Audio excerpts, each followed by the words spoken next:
తెలంగాణ రాష్ట్ర ప్రభుత్వము కేంద్ర ప్రభుత్వము కలిసి కూర్చొని 53 లక్షల మెట్రిక్ టన్నులు కొనుగోలు చేయడం కోసం అంగీకారం కుదిరింది. అది ఇప్పుడు మొన్నటి వరకు తెలంగాణ ప్రభుత్వం కొన్నదే. ఈ రోజు వెబ్సైట్ ఇప్పుడు కూడా చూడొచ్చు మీరు. 55 లక్షలు నిన్న సాయంకాలం రాత్రి 8 గంటల వరకు కొనుగోలు చేసినట్టు చూపించింది తెలంగాణ వెబ్సైట్. ఇంకా 3 లక్షలు ఎక్కువ కొన్నారు అంతే వాళ్ళు. అసలు ఈయన అడ్వర్టైజర్ ఏం పెట్టాడు ఇప్పుడు ఎలక్షన్స్ అప్పుడు ఫ్రంట్ పేజ్ లో అడ్వర్టైజ్మెంట్ చేశారు.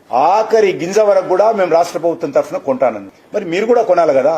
ఈ రోజు దొడ్డు బియ్యం తెలంగాణలో ఫ్రీగా కూడా ఇవ్వలేము. ఈ రోజు ఫ్రీగా ఇచ్చే బియ్యం కూడా సన్న బియ్యం ఇస్తున్నాం తెలంగాణలో. మరి దొడ్డు బియ్యం ఆడి కూడా తెలంగాణ రైతుల మీద, రైతుల యొక్క సంక్షేమం మీద కట్టుబడి ఉన్నాం కాబట్టి తెలంగాణలో 1 కేజీ దొడ్డు బియ్యం కూడా వాడకున్నా కూడా ఉచితంగా ఇవ్వడానికి కూడా అవకాశం లేనటువంటి పరిస్థితుల్లో కూడా ఈ రోజు 53 లక్షల మెట్రిక్ టన్నుల ధాన్యం కొనుగోలుకు అంగీకరించాం. ఇప్పుడు అవన్నీ కూడా ఈ రోజు గతంలో కేరళ పంపించే వాళ్ళు ఈరోజు సెల్ఫ్ సఫిషియెంట్ అయ్యారు. తమిళనాడు పంపించడం దొడ్డు బియ్యం వాళ్ళు సెల్ఫ్ సఫిషియెంట్ అయ్యారు. ఉత్తరప్రదేశ్ లాంటి పంజాబ్ రాష్ట్రాలు కూడా ఎవరికి వాళ్ళు ఈ రోజు మధ్యప్రదేశ్ కూడా అత్యధికమైనటువంటి ధాన్యం ఉత్పత్తి చేస్తుంది. ఈ రోజు వేరే రోజులలో ఖాళీలు లేవు కాబట్టి ఈ రోజు రైతులను చైతన్యం చేసి వాళ్ళకు మంచి మేలు రకమైనటువంటి విత్తనాలు ఇచ్చి రైతులను ప్రోత్సహించాల్సినటువంటి ప్రభుత్వము ప్రోత్సహించకుండా ఈ రోజు తప్పుదారి పట్టించే విధంగా ప్రయత్నం చేస్తూ చివరికి ఈ రోజు కేంద్ర ప్రభుత్వం కొనుగోలు చేసి అంతే తప్ప ఈ రోజు కొనుగోలు చేయకుండా ఈ రోజు రాష్ట్ర ప్రభుత్వం కొనుగోలు ఇప్పటివరకు చేసినటువంటి కొనుగోలు మీద మొత్తం ప్రతి న్యాయ పైస కేంద్ర ప్రభుత్వం ఇస్తుంది.